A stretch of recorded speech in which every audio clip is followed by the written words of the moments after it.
서울 양양 고속도로를 타고 가다 보면 길이가 약 11km, 정확하게는 10.965km에 달하는 인제 양양 터널이 있습니다. 이 터널은 우리나라 고속도로 터널 중에서는 가장 긴 터널이고, 또 전 세계적으로도 이 터널의 길이가 11번째로 그렇게 긴 터널이라고 합니다. 이 터널의 입구에 들어서서 출구로 통과하는 데까지 이제 보통은 7, 8분 정도 소요가 되는데, 요즘은 또 구간 단속이 있기 때문에 속도를 조금 늦추게 되면 터널 안에서만 무려 10분 정도를 달려야 이제 겨우 통과할 수 있는 터널입니다. 그리고 그 터널을 통과하는 동안에 너무나 길기 때문에 운전자들로 하여금 지루하지 않도록 하기 위해서 어떤 구간을 지나가면 바닥에서 삐고 삐고 이런 소리가 나기도 하고, 또 무지개 빛깔로 이렇게 화려하게 조명을 해가지고 운전자들로 하여금 이제 터널을 통과하는 동안 지루하지 않도록 그렇게 하는 장치들이 여러 군데 있습니다. 너무나 긴 터널이기 때문에 입구에 들었을 때 언제 통과하나 이렇게 생각을 합니다만은, 운전자가 멈추지 않고 계속 달리다 보면 어느샌가 그 터널을 빠져나오게 됩니다. 코로나 상황이 2년 넘게 계속이 되고 있습니다. 이 상황이 언제 끝날는지 우리는 알 수 없습니다. 어느 정도 다 빠져나왔는지, 아니면 아직까지 중간밖에 못 왔는지 누구도 장담할 수가 없습니다. 그러나 한 가지 확실한 것은 터널 입구에 들어서서 멈추지만 않으면 반드시 언젠가는 그 터널의 출구로 나오게 된다는 사실입니다. 아무리 코로나라는 이 긴 터널이 우리를 둘러싸고 있습니다만은, 우리가 믿음의 경주를 끝까지 다하면 언젠가는 이 어려운 상황이 끝나게 될 줄로 믿습니다. 그리고 그 긴 터널을 지나가는 동안에 군데군데 운전자들로 하여금 지루하지 않게 여러 장치를 해놓은 것처럼, 우리가 비록 힘들고 어려운 시기를 지나고 있습니다만은 하나님께서 그 가운데에서 우리에게 작은 기쁨, 또 작은 행복을 주시고 있습니다. 또 소소한 일상의 즐거움도 있습니다. 그로 인하여 우리가 감사하고 끝까지 믿음의 완주를 할 수 있는 우리 귀한 믿음의 성도들 될 수 있기를 주님의 이름으로 간절히 축원을 드립니다. 오늘의 말씀은 사도 바울이 고린도 교회에 쓴 첫 번째 편지의 마지막 내용입니다. 고린도 교회는 여러 가지 장점이 많은 교회입니다만은 동시에 또 여러 가지 많은 문제를 안고 있었습니다.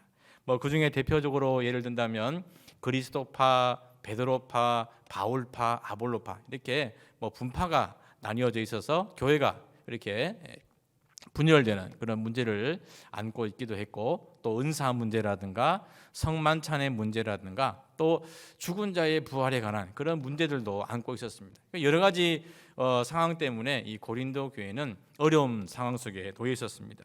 그래서 사도 바울은 이 고린도 전서를 써서 고린도 교회 성도들에게 보냄으로 말미암아 지금 그 안에서 일어나고 있는 여러 어려움과 문제들에 대해서 권면을 하고, 또 믿음 안에 바로 설 것을 말씀하고 있습니다.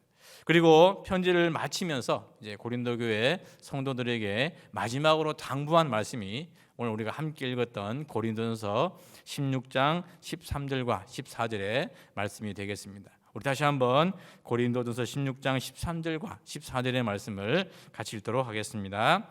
깨어 믿음에 굳게 서서 남자답게 강건하라. 너희 모든 일을 사랑으로 행하라. 아멘. 사도 바울은 여러 문제로 인해서 힘들고 어려워하고 있는 고린도 교회 성도들을 향하여서 남자답게 강건하라, 그렇게 말씀을 하고 있습니다. 여기서 남자답게라는 이 말은 남성이 가지고 있는 용기 또는 강인함, 이런 것들을 의미합니다. 즉 사도 바울은 여러 가지 문제 때문에, 어려움 때문에 고린도 교회 성도들이 우리 교회는 너무 힘들어, 너무 어려워, 나는 모르겠어, 그래서 교회를 떠나거나 도망가는 것이 아니라 오히려 용기를 가지고 강하고 담대하게 교회 안에 닥친 그 어려움과 문제를 헤쳐나갈 것을 권면하고 있습니다. 그 당시 고린도 교회 성도들이 여러 문제들로 인해서 힘들고 어려운 시기를 보내었다면 오늘날 우리 역시도 마찬가지라고 할 수 있겠습니다. 코로나라는 긴 상황, 끝을 알 수 없는 이 상황 속에서 우리 성도님들의 삶이 힘들고 어려울 것입니다.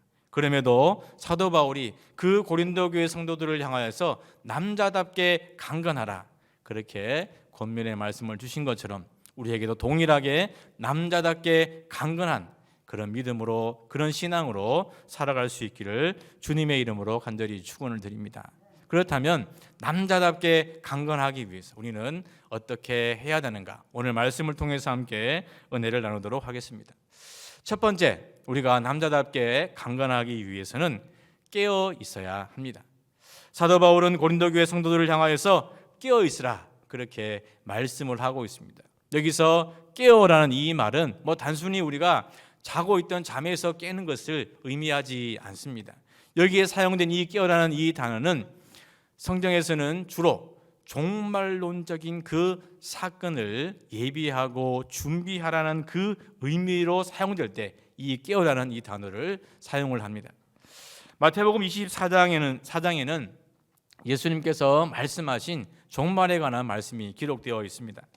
만약 우리 중에 한 명이라도 종말의 때가 주님이 언제 오실는지를 아는 사람이 있다면, 만약 한 명이라도 있다면 그 사람한테 잘 얘기를 해서 주님이 오실 그때까지 열심히 세상의 연락을 즐기고 세상의 쾌락을 즐기다가 주님이 오시기 한 일주일 전쯤에 예수 믿고 구원받고 또 천국에 가면 됩니다.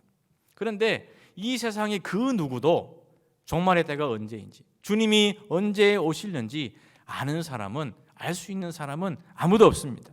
심지어 예수님께서는 예수님, 하나님의 아들이신 예수님조차도 그날과 그때를 알지 못하고 오직 아버지 하나님만 아신다, 그렇게 말씀을 하고 있습니다. 누구도 모르기 때문에, 그 누구도 주님이 언제 오실는지 알 수 없기 때문에 우리는 언제나 깨어 있어야 할 줄로 믿습니다. 우리 마태복음 24장 42절에서부터 44절의 말씀을 함께 읽도록 하겠습니다. 그러므로 깨어 있으라. 어느 날에 너희 주가 임할는지 너희가 알지 못함이니라. 너희도 아는 바니 만일 집 주인이 도둑이 어느 시각에 올 줄 알았더라면 깨어 있어 그 집을 뚫지 못하게 하였으리라. 이러므로 너희도 준비하고 있으라. 생각하지 않은 때에 인자가 오리라. 아멘. 세상의 종말, 주님이 언제 오실지 아는 사람은 아무도 없습니다. 그러므로 우리는 언제나 깨어 있어야 할 줄로 믿습니다. 주님이 언젠가 구름 타고 오시는 그때 깨어있는 사람만이 부끄럽지 않게 그 주님을 맞이하게 되는 것입니다. 비단 세상의 종말만이 아니라 우리 개인의 종말도 마찬가지입니다.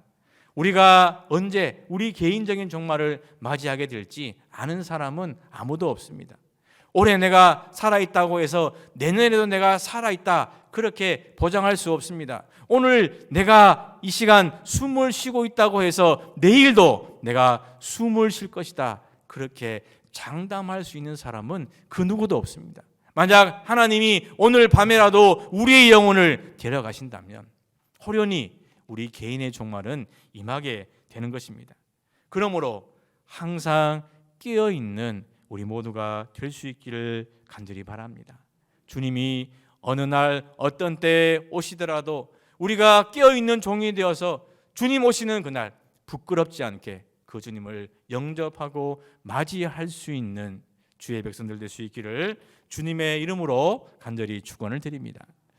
두 번째로 우리가 남자답게 강건하기 위해서는 믿음에 굳게 서야 합니다. 믿음의 성도들에게서 믿음이라는 것은 신앙의 기초와도 근본과도 같습니다. 기초가 만약 튼튼하지 못하면 언젠가 흔들리고 넘어질 수밖에 없습니다. 우리가 살아가는 이 세상은 언제나 요동치고 흔들리고 있습니다. 사탄의 유혹이 우리의 마음을 흔들 때도 있고 또 세상의 연락과 세상의 쾌락이 우리의 마음을 흔들릴 때도 있습니다. 세상은 결코 우리 믿음의 성도들이 믿음 생활 잘하고 신앙생활 잘하도록 도와주고 격려해 주지 않습니다. 오히려 우리가 그 믿음에서 떠나도록 언제나 우리를 흔들고 요동치게 만드는 것이 세상입니다. 솔로몬 왕이 죽고 난 이후에 이스라엘은 남유다 그리고 북이스라엘로 갈라지게 되었습니다. 두 나라가 갈라지다 보니까 남과 북이 자주 전쟁을 하게 되었습니다. 남유다의 12대 왕이었던 아하스 왕 때에 북이스라엘의 왕이었던 베가라는 이 왕이 아람의 왕 르신과 동맹을 맺고 연합을 맺어서 남유다를 침공하게 되었습니다. 1대1로 전쟁을 하는 것만 해도 상당히 힘든데 그 당시 아람 같은 경우에는 남유다보다도 훨씬 더 강력한 국가였습니다. 그런데 북이스라엘의 왕이 그 아람과 동맹을 맺고 남유다를 침략하러 온다는 소식이 들리게 되자 아하스 왕과 또 남유다의 백성들의 마음이 흔들리고 요동치게 되었습니다. 우리 이사야 7장 2절의 말씀을 함께 읽도록 하겠습니다. 어떤 사람이 다윗의 집에 알려 이르되 아람이 에브라임과 동맹하였다 하였으므로 왕의 마음과 그의 백성의 마음이 숲의 바람에 흔들림 같이 흔들렸더라. 아멘. 숲에 있는 나무들이 바람에 불면 흔들리게 되어 있습니다. 그처럼 남유다의 아하스 왕과 남유다의 백성들이 북이스라엘과 아람의 연합군이 쳐들어온다는 그 소식을 듣게 되었을 때 마치 바람에 요동치는 숲처럼 나무처럼 그렇게 흔들렸다 말씀하고 있습니다. 지금 우리는 어떠합니까? 우리의 마음과 영혼, 우리의 삶을 혹 흔들리게 하고 요동치게 하는 것은 무엇이 있습니까? 지금까지 잘해왔던 우리의 예배 생활, 우리의 기도 생활, 우리의 믿음 생활, 우리의 교회 생활이 혹시 이 코로나라는 상황 때문에 아니면 여러 가지 어려움과 문제들로 인해서 흔들리고 있지는 않습니까? 연합군의 침략으로 말미암아 아하스 왕과 그 백성들의 마음이 바람에 날리는 나무처럼 갈대처럼 풀처럼 흔들리고 있을 때 하나님은 이사야를 통하여 말씀을 주십니다. 우리 다시 한번 이사야 7장 14절의 말씀을 화면을 보시고 함께 읽도록 하겠습니다. 그러므로 주께서 친히 징조를 너에게 주실 것이라. 보라, 처녀가 잉태하여 아들을 낳을 것이요 그의 이름을 임마누엘이라 하리라. 아멘. 임마누엘, 하나님이 우리와 함께 하신다. 아람과 북이스라엘의 연합군이 쳐들어와서 지금 왕의 마음과 백성의 마음이 흔들리고 요동치고 있지만 하나님은 이사야를 통하여 말씀을 주십니다. 임마누엘, 내가 너희와 함께 할 것이다. 이것이 바로 흔들리고 있는 요동치고 있는 그 당시의 아하스 왕과 남유다에게 주신 말씀이라면 동시에 오늘 우리에게도 주시는 말씀인 줄로 믿습니다. 임마누엘의 하나님의 그 은혜가 오늘 우리에게도 함께 하시는 줄로 믿습니다. 하나님이 우리와 함께 하시기에 결코 세상의 풍조에 밀려 흔들리고 요동하는 백성이 아니라 그 하나님이 함께 하심으로 말미암아 흔들리지 아니하는 믿음의 굳게 서는 우리 모두가 되어야 할 줄로 믿습니다. 하나님이 우리와 함께 하십니다. 하나님이 여러분과 함께 하십니다. 하나님이 나와 함께 하십니다. 그러기에 아무리 코로나 상황이라고 하더라도 아무리 우리를 교회를 떠나게 하고 믿음을 떠나게 하고 신앙을 떠나게 하려는 그런 여러 가지 유혹과 세상의 흔들림이 있다 하더라도 요동치지 아니하고 반석 같은 믿음 위에 굳게 서서 하나님을 향한 예수 그리스도를 향한 그 믿음으로 말미암아 세상을 넉넉히 이길 수 있는 우리 귀한 믿음의 성도들 될 수 있기를 주님의 이름으로 간절히 축원을 드립니다. 세 번째로 우리가 남자답게 강건하기 위해서 우리는 모든 일을 사랑으로 해야 할 줄로 믿습니다. 우리 다시 한번 고린도전서 16장 13절과 14절의 말씀을 함께 읽도록 하겠습니다. 깨어 믿음에 굳게 서서 남자답게 강건하라. 너희 모든 일을 사랑으로 행하라. 아멘. 고린도 교회 여러 가지 문제 중에 은사 문제가 있었다고 제가 앞서 잠깐 말씀을 드렸습니다. 고린도 교회에는 성도들 중에 다양한 그런 은사를 가진 성도들이 아마도 많았던 것 같습니다. 그래서 서로가 가진 그 은사가 최고다, 내가 하고 있는 그 은사가 제일이다, 이제 그렇게 다툼이 생겼던 것 같습니다. 그래서 사도 바울은 성령의 여러 가지 은사가 있지만 그 은사의 목적은 교회의 덕을 세우기 위함이다. 그렇게 말씀을 하면서 성령의 은사 중에 가장 큰 은사, 최고의 은사, 제일의 은사는 바로 사랑의 은사다. 그렇게 말씀을 하고 있습니다. 그래서 고린도전서 13장 전체를 사랑에 관하여서 사도 바울이 말씀을 하고 있습니다. 보통 우리가 남자답게 또는 남성다움이라는 그 이미지를 떠올리게 되면 뭐 힘이라든가 뭐 근력이라든가 완력이라든가 이런 것을 떠올릴 수 있습니다. 그러나 가장 위대하고 가장 강력한 힘은 사랑의 힘인 줄로 믿습니다. 사랑이 제일입니다. 사랑하면 두려울 게 없고 사랑하면 못할 게 없습니다. 사랑하면 불가능도 가능하게 만드는 것입니다. 우리 사람이 소가 되거나 돼지가 되거나 아니면 모기가 되거나 파리가 될 수 없습니다. 이것은 뭐 과학적으로도 유전공학적으로도 생물학적으로도 어떤 이론을 가지고도 될 수 없습니다. 그런데 사람이 짐승이 되는 것보다 더 말이 안 되는 더 불가능한 일이 있습니다. 바로 창조주이신 하나님이 당신이 만드신 그 피조물의 모습을 띠고 태어나는 것입니다. 정말 말도 안 되는 그 일. 그런데 하나님께서 우리를 향하신 너무나 크신 사랑 때문에 그 말도 안 되는 일을 하나님은 감행하셨습니다. 예수 그리스도가 친히 창조주이신 그 주님이 친히 피조물인 우리 인간의 몸을 입고 이 땅에 오셨습니다. 우리 빌립보서 2장 6절에서부터 8절까지의 말씀을 함께 읽도록 하겠습니다. 그는 근본 하나님의 본체시나 하나님과 동등됨을 취할 것으로 여기지 아니하시고 오히려 자기를 비워 종의 형체를 가지사 사람들과 같이 되셨고 사람의 모양으로 나타나사 자기를 낮추시고 죽기까지 복종하셨으니 곧 십자가에 죽으심이라. 아멘. 예수님은 근본 하나님의 본체이십니다. 창조주 하나님이십니다. 그런데 그 예수님이 낮고 천한 우리 인간의 몸을 입고 이 땅에 오셨습니다. 그것만으로도 너무나 황송한데 우리를 위하여 십자가에 달려 죽기까지 하셨습니다. 예수님이 왜 그렇게까지 하셨을까요? 그것은 우리를 향한 크신 사랑 때문입니다.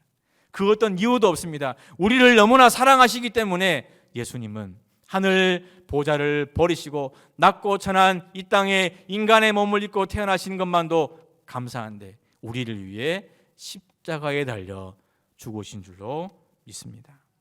말로 다할 수 없는 그리스도의 사랑, 말로 표현할 수 없는 그 그리스도의 크신 사랑으로 말미암아 우리가 죄와 사망으로부터 해방되어 영원한 생명을 누리게 되는 줄로 믿습니다. 우리의 그 어떤 것을 주고도 그리스도의 그 사랑은 갚을 수가 없습니다. 너무나 크신 사랑을 우리가 먼저 입은 사람으로서 이제 우리는 우리가 행하는 모든 일이 사랑으로 행해야 할 줄로 믿습니다. 우리가 만나는 모든 사람에 대하여서 사랑으로 대하고 사랑으로 섬겨야 할 줄로 믿습니다. 사랑의 빚진 자로서의 그 마음이 우리 모든 믿음의 성도들의 삶에 사랑으로 나타날 수 있기를 간절히 바랍니다. 이제 말씀을 정리하겠습니다. 흔들리고 요동치는 이 세상 속에서 하나님의 사랑하시는 귀한 믿음의 성도 여러분, 남자답게 강건하시기를 축원합니다. 용기 있게 강하고 담대하시기를 축원합니다. 우리가 마땅히 행해야 할 그 믿음의 길에서, 신앙의 길에서, 예배의 삶에서, 교회의 삶에서 떠나지 마시기를 축원합니다. 그러기 위해서 첫째, 우리는 언제나 깨어 있어야 합니다. 종말론적인 그 믿음으로 깨어서 기도하고 그 믿음으로 깨어서 주님이 언제 오시든지 간에 주님이 오시는 그날 부끄럽지 아니하는 신실한 주의 종으로 잘하였도다 착하고 충성된 종아, 주님의 그 칭찬을 받기에 부족함이 없는 우리 모두가 될 수 있기를 간절히 바랍니다. 두 번째, 우리는 남자답게 강건하기 위하여 믿음에 굳게 서시기를 바랍니다. 세상은 언제나 우리의 믿음을 흔들려 할 것입니다. 세상은 언제나 우리의 그 마음을 흔들려 할 것입니다. 그러나 우리는 믿음 위에 굳게 서서 이 코로나 상황 속에서, 이 어려운 상황 속에서 믿음을 떠나고 교회를 떠나고 신앙을 떠나는 것이 아니라 오히려 그 믿음 위에 굳게 서서 믿음으로 말미암아 이 세상을 넉넉히 이길 수 있기를 주님의 이름으로 간절히 축원을 드립니다. 마지막으로 우리는 모든 일을 사랑으로 행할 수 있기를 간절히 바랍니다. 그리스도의 그 크신 사랑, 높고 높은 하늘의 보좌를 부르시고 낮고 천한 인간의 몸을 입고 태어난 이 땅에 오셔서 우리를 위해 십자가에 달려 죽으신 그 주님의 크신 사랑을 먼저 입은 사람으로서, 빚진 자로서 우리 역시 모든 일을 행할 때 사랑으로 행할 수 있기를 간절히 바랍니다. 우리가 만나는 모든 사람에 대하여 주님의 사랑으로 문안하고 주님의 사랑으로 대할 수 있기를 간절히 바랍니다. 하나님을 사랑하시는 위대한 믿음의 성도 여러분, 코로나라는 이 기나긴 터널이 언제 끝날지 모르겠습니다. 그러나 한 가지 확실한 것은 반드시 이 긴 터널에 출구가 있다는 것입니다. 우리가 그때까지 우리 앞에 당한 이 믿음의 경주를 남자답게 강건하여 강하고 담대하게 우리 앞에 당한 이 경주를 완주할 수 있기를, 끝까지 완주할 수 있기를 주님의 이름으로 간절히 축원을 드립니다.